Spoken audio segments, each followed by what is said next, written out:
এক বোনের গল্প। তার স্বামী একজনের কাছ থেকে টাকা ধার করেছিল। অনেক বছর পার হওয়ার পরেও ঋণ পরিশোধ করতে পারছিল না। বিষয়টি দিন দিন জটিল আকার ধারণ করছিল।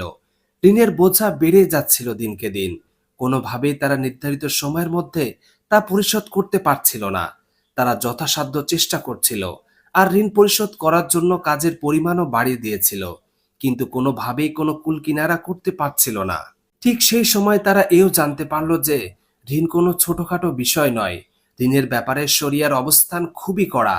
আল্লাহ রসুল সাল্লাল্লাহু আলাইহি সাল্লাম ঋণ রেখে মারা যাওয়া এক ব্যক্তির জানাজা সালাত পড়াননি। এই ব্যাপারটা তাদের খুব কষ্ট দিত।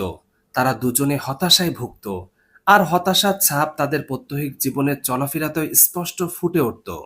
ঋণের এই বোঝা তারা যত তাড়াতাড়ি সম্ভব মাথা থেকে নামাতে যাচ্ছিল। এক রমাদানের রাতে বোনটি ঘুম থেকে উঠে আল্লাহ তাআলার কাছে দোয়া করতে লাগলো। সে এমন ভাবে ফুঁপিয়ে ফুঁপিয়ে কাঁদতে আরম্ভ করলো, যেন জীবনে কোনোদিন কোনো কিছুর জন্য এভাবে কাঁদেনি। কেঁদেই চলল আল্লাহ সুবহানাহু ওয়া তাআলার কাছে। এ কান্না যেন থামাবার নয়। কান্না জড়িত গলায় সে ফরিয়াদ করতে লাগলো, ও আল্লাহ, এই পরিস্থিতি থেকে আমাদেরকে মুক্ত করে দাও। আমার স্বামীকে ঋণ পরিশোধ করার তৌফিক দিয়ে দাও। আমাদের এই ঋণের বোঝা থেকে পরিত্রাণ দাও। পরের দিন ঠিক ইফতারের পূর্ব মুহূর্তে তার স্বামীর কাছে একটা ফোন কল আসলো। বোনটি কিছুটা শঙ্কিত হলো যখন শুনতে পেল উঁচু গলায় তার স্বামী কি কি যেন বলছে। গলা ভারী হয়ে আসার কারণে ঠিকমতো কথা বলতে পারছে না তার স্বামী। ঘটনা জানতে বোনটি তার স্বামীর পাশে ছুটে গেল। দেখলো তার স্বামী হাউমাউ করে কাঁদছে, কেঁদেই চলেছে। সে তার স্বামীর মুখের দিকে তাকিয়ে জিজ্ঞেস করলো, কি হয়েছে তোমার? এভাবে কাঁদছো কেন? তার গলা দিয়ে কোনো কথা বের হচ্ছিল না। সে শুধু কেঁদেই চলেছে। এভাবে বেশ কিছুক্ষণ কান্নাকাটির পর নিজেকে সামলে নিয়ে বোনটিকে বলল, সে ঋণদাতা ভাইটি ফোন করেছিলেন।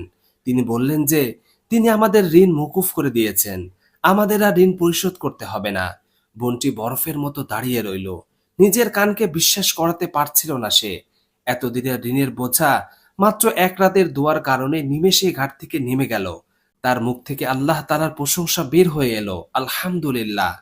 আমরা এই বোনের গল্প তো শুনলাম, কিন্তু কতটুকু বুঝতে পারলাম, কি শিক্ষা অর্জন করলাম? আমরা আল্লাহ সুবহানাহু ওয়া তাআলাকে ডাকার মতো ডাকলে, কিছু চাইলে তিনি দিয়ে দেন।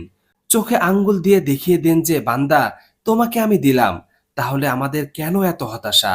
আল্লাহ তাআলা বলেন, তোমরা আমাকে ডাকো, আমি সাড়া দেব।